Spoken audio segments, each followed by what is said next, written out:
so let's talk about cats.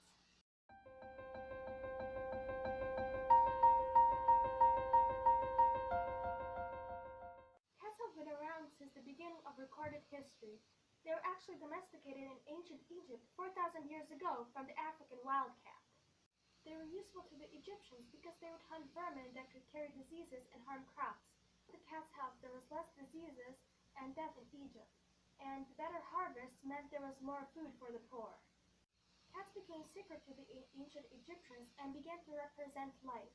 They were associated with the goddess Bastet or Bast. Even pharaohs, who were treated as gods themselves, worshipped cats. They were also buried with statues of cats for good luck in the afterlife. Cats were shown on hieroglyphics, and statues and carvings of them were made. They were even mummified and put in shrines and tombs. There was even a death penalty for killing a cat.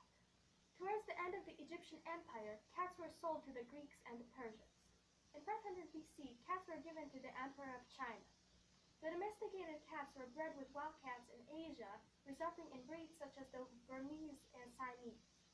Cats became the most popular pet for the rich during the Song dynasty.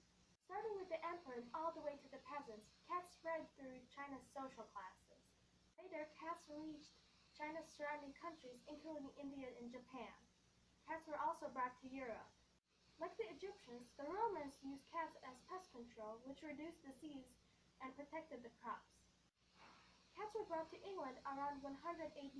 They were protected by the law of the King of Wales. There was again the death penalty for killing a cat. Everything was going great for cats. They were loved and respected around the world. What could possibly go wrong? Well, now we have the time in history called the Middle Ages. Cats became associated with superstition and witchcraft. When the Black Death or the plague started, it was ordered in 1348 that all cats should be killed because it was believed that they spread the disease. The death of so many cats caused the population of rodents, which are actually spreading the disease, to go up. Around a third of the people in Europe died. The death of our feline friends brought on the downfall of many. Later in the 15th and 16th century, cats were used aboard ships as pest control. When Christopher Columbus rediscovered America, the Vikings being there by half a millennium, which is 500 years, the cats that were on a ship were left behind. The breed they created is now known as the American Shorthair.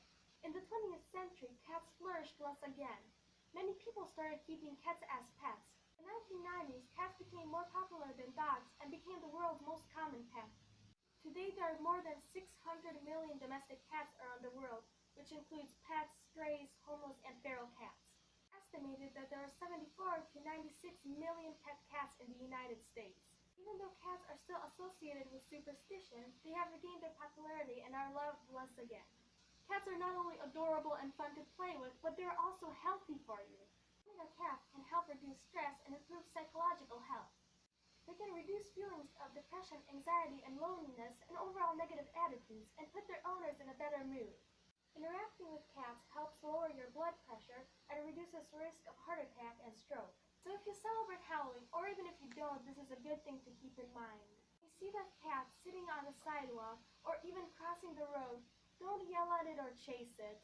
Just remember how cats have changed the course of history, and have before, and still do make our lives better.